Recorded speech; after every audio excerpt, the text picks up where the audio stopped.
Hello and welcome back to my Ancestral Tarot journey. This is one that's quite difficult to record in a way because I'm not quite sure how to word it, how to put it across.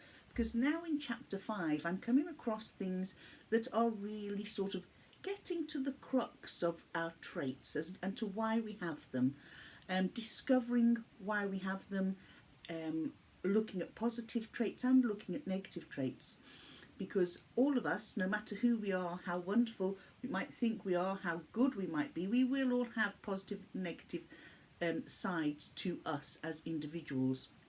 We wouldn't be human if we didn't have. But before I get into this, I want to share with you what else I've been doing in regards to this Ancestral Tarot journey. As you know, I'm busy keeping all my notes in my little orange journal that I have here. And this is where, let's get back to here. This is where we started the Ancestral Tarot journey, where I've put this red marker. And here we are now, quite deep into it. And you can see there's an awful lot of writing. I do, and have said so before, strongly recommend that you have a notebook, because there's such a lot to digest, but there's a lot to read, there's a lot to take in, and it is quite honestly eye-opening. And as much as we all love tarot, as much as we do with tarot on a personal or professional level, it still has the ability to surprise us as to what it reveals. So in order, like I say, I've got everything handwritten here and little diagrams, as you can see. But for me, I wanted to know more permanent thing. Although I never get rid of journals, I do like having a journal that is more like a reference journal. So this started life as a basic tarot journal. And it's one of those, you know, when you start something and you pick it up and you don't carry on. That's what happened to this beautiful book. So I decided, got to here, this is where it's taking on a new life. So this here is the start of my Ancestral Tarot journey. This has not got the notes in it. This has got any diagrams, any spreads, charts, symbols and stuff. Okay, spreads, charts, symbols and stuff.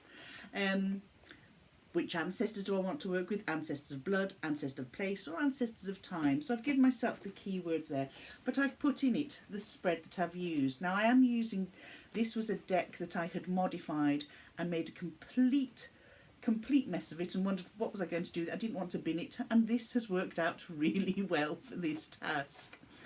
So there we go. This is when we were starting out. We've done these spreads. We've already looked at them. And as you can see, I've used a number of different decks, explaining how we made the sigils, and the sigils with taking symbols from cards as well. And they've explained what I did with mine. And I think I did show you, I drew my sigil onto a disc of wood. Okay, so there we have the sun. It was the sun card, the flag that the child carries, and leaves from the sunflowers because they depict growth.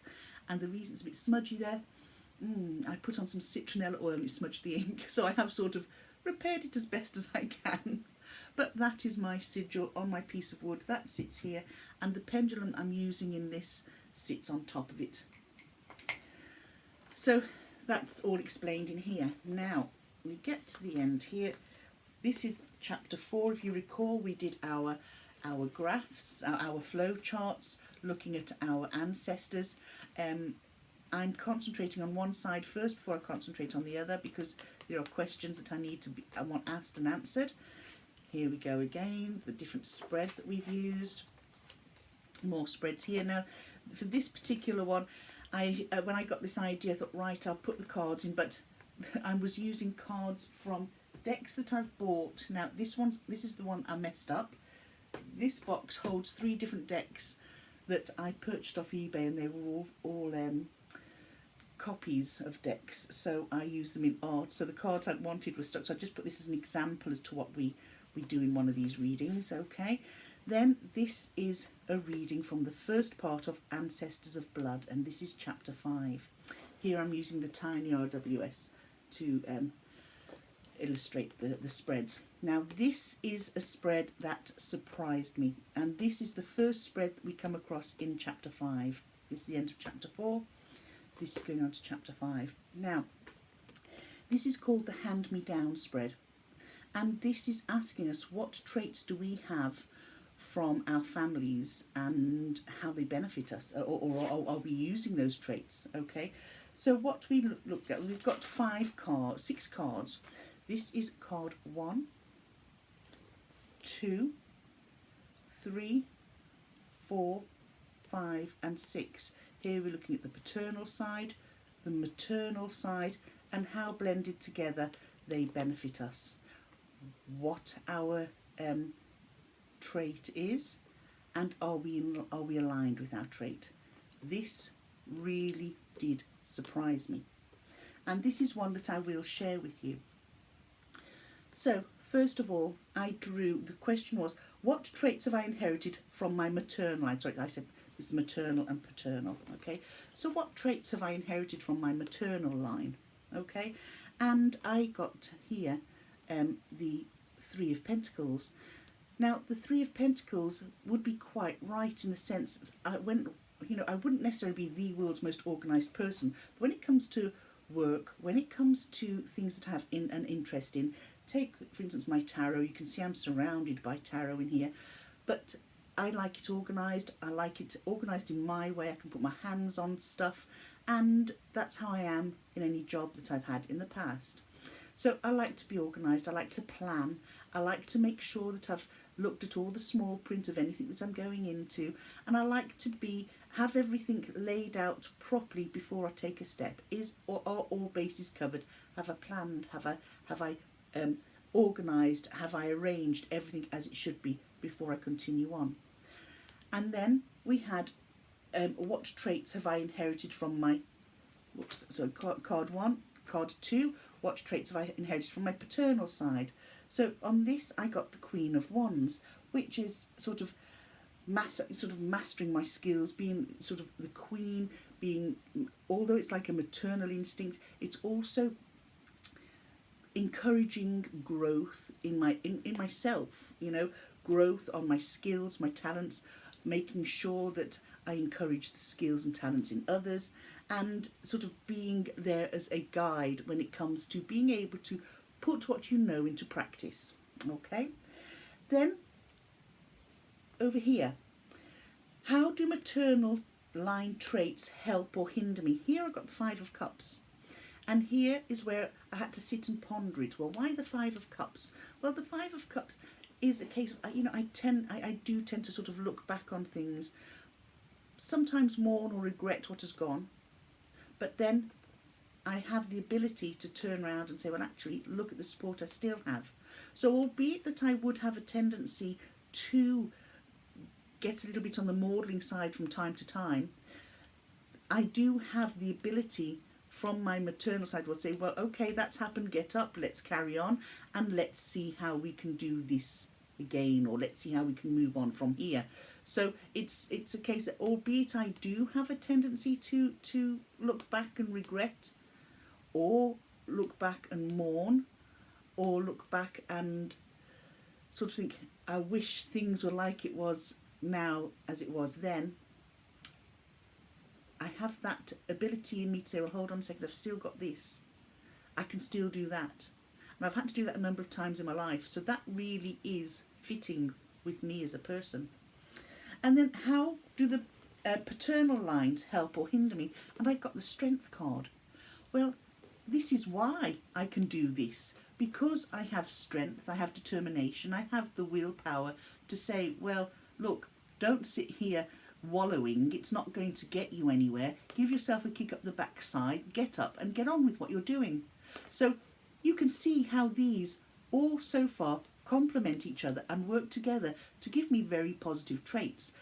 So far I don't feel there's a hindrance as such, and I'm going to broach that subject again in a minute, because there's another reading in a minute that has sort of got me thinking.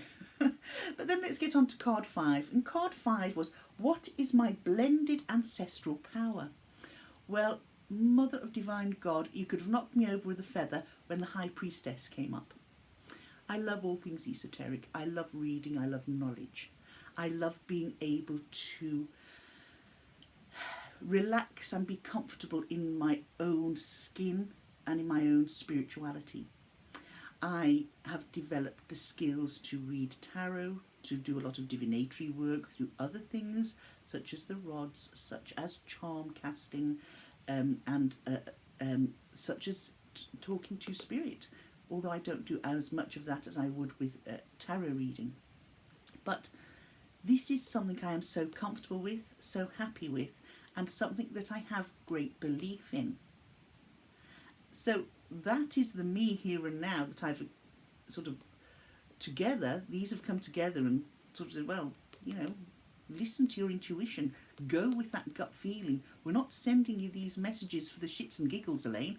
Just, you know, listen to your inside voice. And then card number 6, am I aligned with the talents, with the inherited ancestral power? And I've got the Ace of Cups, which is saying, hell yes, of course you are. Sometimes maybe a little bit too much. Do I venture out and do other things? Yes, I do. But where am I the happiest? Here, doing all this. So those cards were very apt for my life at the moment and for telling me where all this has come from, which was quite astounding. You know, it really was quite astounding. Now, the next step from there was to talk to an ancestor. Okay, now, this was a 2-card spread. Well, it wasn't even a 2-card spread. You could use 1 card. You could use 5 cards. It depended. Who do you want to speak to? You choose your ancestor. Then write down your questions. If you've got 1 question, 1 card. If you have 2 questions, 2 cards. If you have 10 questions, 10 cards. Right? So I chose my ancestor. I chose my questions, which I'm choosing to keep private. I haven't written them down here. I've written the spread down, which I will show you in a sec. So I chose 2 questions, but the answer to the second question was quite, well, obscure in a sense. So what I did, instead of just pulling 1 clarifying card, I shuffled my deck. I asked the question again, and I asked, wow, how can this question be answered on a more deeper level, a more meaningful level? And I drew the maximum of 3 cards. I always sort of have a rule for myself, and my rule is, if there's a card in any spread that I feel I need to question why it's there and I need a clarifier, pull 3 cards, which will answer why that clarifier. Sometimes people just use 1 card. Personally, I think if I get 3 cards out there to answer why is that card there and what other information you've got to give me to underpin what that card is telling me, I draw 3. No more than that. If I draw more than that, then I feel that it's me not being able to work it out. Okay, so this is how it went today. I asked my first question, got my first answer. I asked my second question, and I got the 7 of Cups, which didn't really answer what I was asking.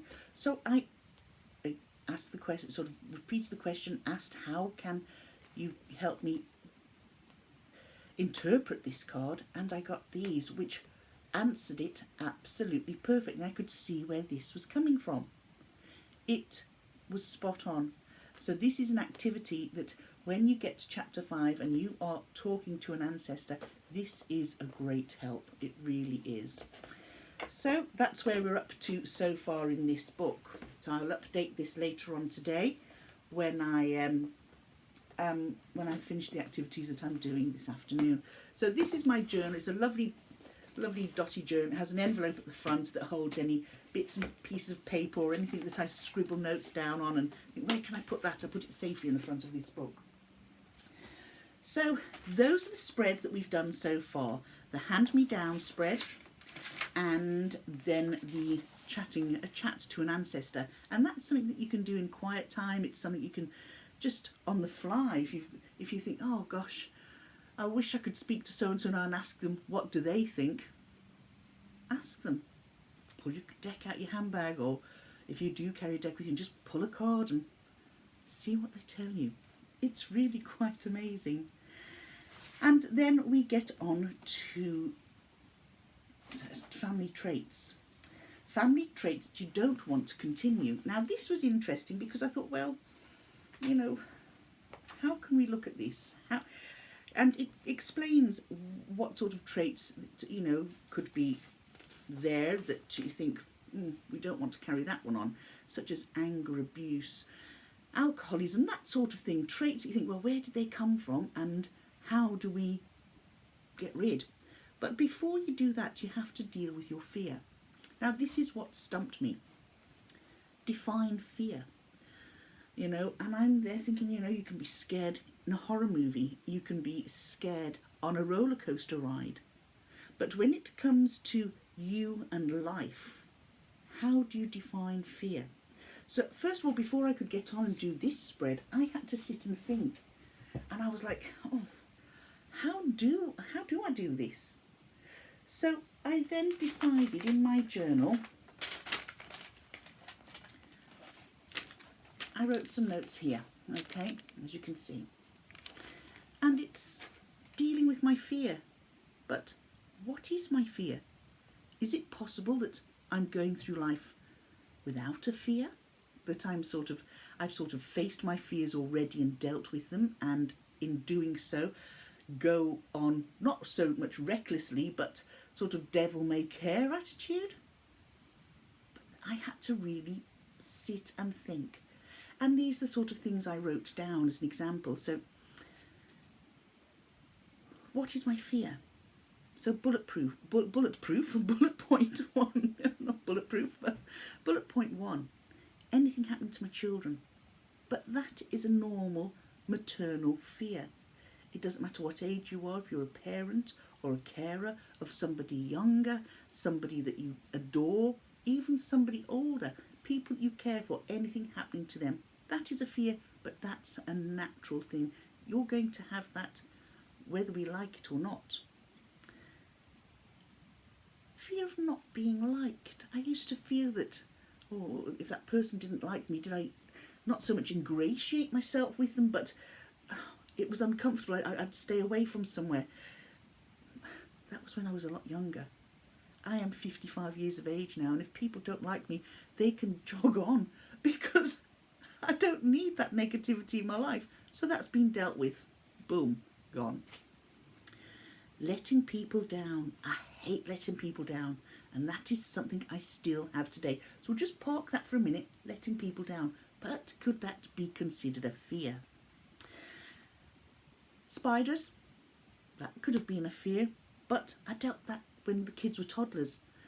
I had to take a deep breath, and I didn't want my children to grow up being afraid of spiders. So I caught this big house spider, and when I say it was big, it was quite a big one. Its legs touched the rim of a glass all the way round, and I put a glass over it, and I carried it outside, and I spoke to the spider. I said, "Hello, Mr. Spider, I'm going to put you outside now because you're scaring my little girl. So in the garden you go and find yourself your own little home." And after that it got easier and easier, to the point that spiders about that big now I can pick up, handle and put outside. There's me thinking, I've overcome my fear. My children don't have this fear. It's a load of old codswallop. My daughter and my oldest son have a morbid fear of spiders, and I don't know why, because I have done my best to ensure there's nothing to be afraid of. Yeah, my son, my middle child, he is, I shouldn't laugh, but oh my God, oh, I apologise. It's just that I've just got this vision in my mind of one occasion where he pummeled a bed so hard because he saw a spider in the bed. It actually got in the bed, and so he broke out into a sweat, beating the living daylights out of his mattress. we didn't find the spider. I think at that point it might have been turned to powder. But it's not funny for the spider's part, but, you know, the fear was immense, and I did not realise his fear for spiders was as bad as it is.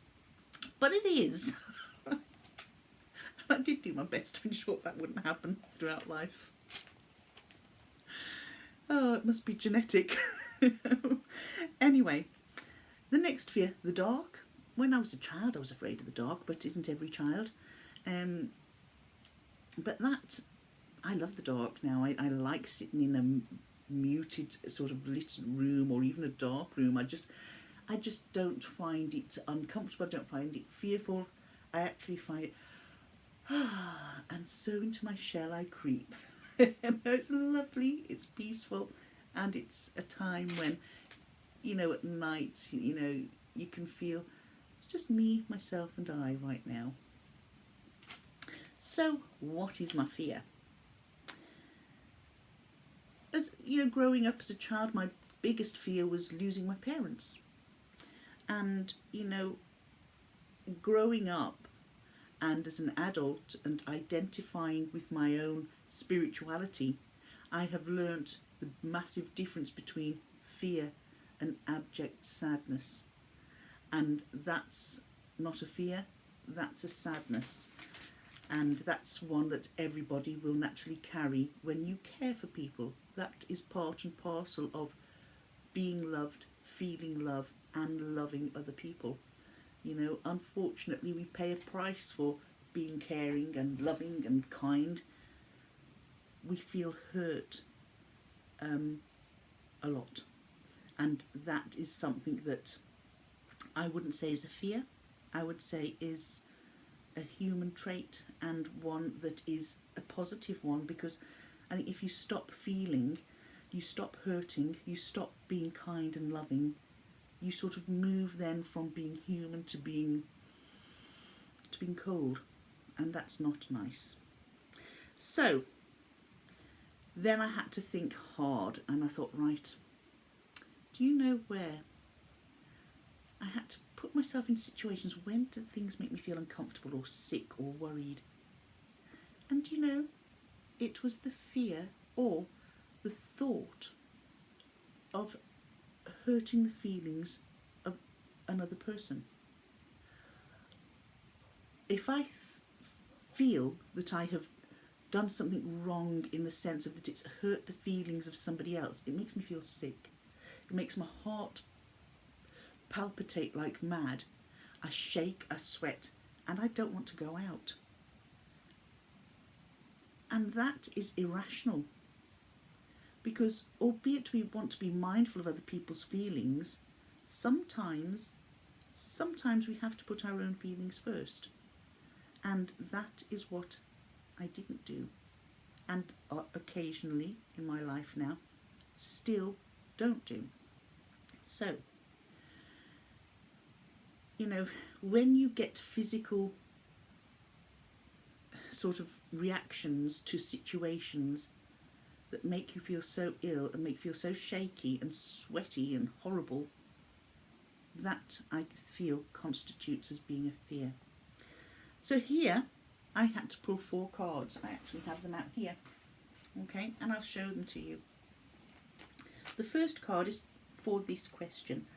Where is my fear manifesting itself in my life today? Now, if you recall, when we looked at the fears, the real fears were things that might happen to my children, and worrying about me hurting other people. Oops, I've just dropped a piece of paper somewhere that could be picked up after. So, what was the card that came out?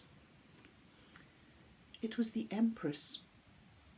And this was really bang on, because where is the fear manifesting itself in my life today? It's manifesting itself in my life as me as a parent, as me as a carer, as me who is somebody that likes to see other people grow and blossom and succeed, and feel hugely when people either feel let down, or their feelings are hurt, or things are not going their way.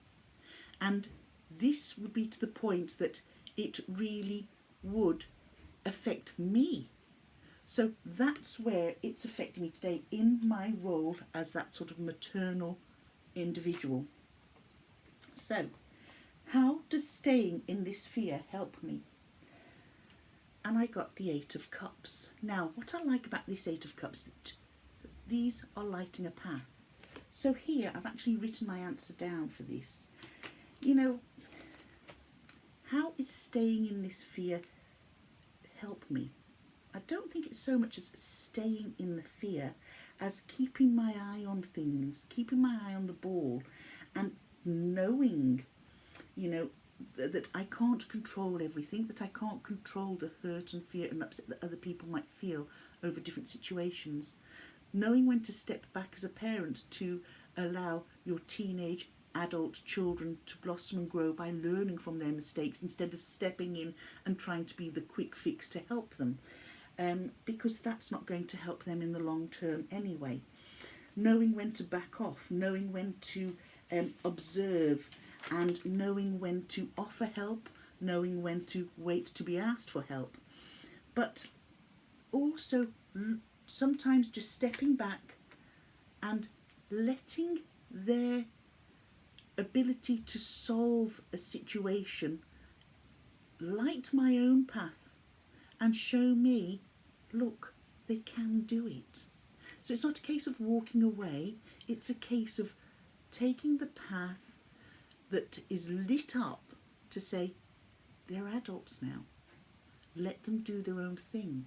And that and knowing that I will always be there if they need me, but I can't jump in and solve every issue that arises. And it's not like they don't know that, they tell me that. And they are so right. I need to back away and go down my path, but be there to turn around on any occasion they might need my help. For this, when this comes to other people and any concern about upsetting their feelings and how they might be affected by X, Y, and Z, to walk away, to turn around and say, that's not my problem. I would never intentionally hurt somebody else's feelings, but Sally and Sammy have just got back from their walk. Settle down. But if somebody is hurt because of actions I've taken, then I have to ask myself, why did I take those actions? Because for once I was looking after me. I'm turning around, I'm walking away, and I'm letting them deal with their own issues, because how I would have reacted had the potential for me to become the doormat for people to wipe their feet on, okay? Or for people to sort of gaslight you into feeling really bad if they knew that their feelings, you being upset about their feelings, was upsetting you more than it was upsetting them. Or taking the attitude that being a martyr, it was always my fault. Step away from that and move on. That's not the case at all. So that's that's where it's affected me. The question 3 was, how is the fear derailing my life? Now, I didn't think it was derailing my life. I got the 6 of Pentacles, and short story, give myself the time I give other people. Look after me, as well as look after other people, but factor in time for me. That I'm not constantly going to be there to run and pick up, but I'm stepping back, as the 8 of Cups has told me, and I'm going to devote some of that time to me and my well-being. Mental well-being, physical well-being, emotional well-being, etc. Then question 4 was, how can I safely face this fear? How can I safely face this fear? What fear? What fear? Queen of Pentacles? Intelligence, wonderful. Sorry, my dogs have decided to go and have their mad half hour after their walk. It's not a case of facing fear, it's a case of embracing me as an individual, embracing the fact that I do feel for others, but learning to control how much I allow it to affect me. You know, I'm always going to be there in a role where if my children need me, I will help. If it's out of my control, I will help them around it, but they might have to, or I will seek the advice where they can get any help. If it's people outside the home, friends, society, acquaintances, then I need to step back and say, oh, I am so sorry to hear that, but you know, maybe if you tried X, Y and Z, but other than that, I would go and seek professional guidance. That's it. I'm not going to let it derail my life, and I'm certainly not going to let it affect me. From now on, I'm in the driving seat. And this is very much how I had to first analyse, well, do I even have a fear? And it's not that I have a fear, it's that I have, well, yeah, it was, I suppose it could be deemed a fear, but they're more to do with sort of empath-like absorbing and time to hand back, you know. So that was the reading for that one. And that is where I'm at now with chapter 5, okay? So I'm going to continue on, and our next chapter is, our next part of this chapter is the Fateful 5, Patterns That Need Breaking. And that looks at passive aggressiveness, limiting beliefs, that old gremlin fear, and the skewed worldview, family patterns, tyrants, also known as never question me, and in that you have gaslighting, etc., etc. So the next spread will be family pattern spread, and we will look at that as soon as I've completed that. So this is the first half of chapter 5. Again, like chapter 4, it's going to have to be broken up into 2 videos, otherwise it would go on forever. And that's where we're at.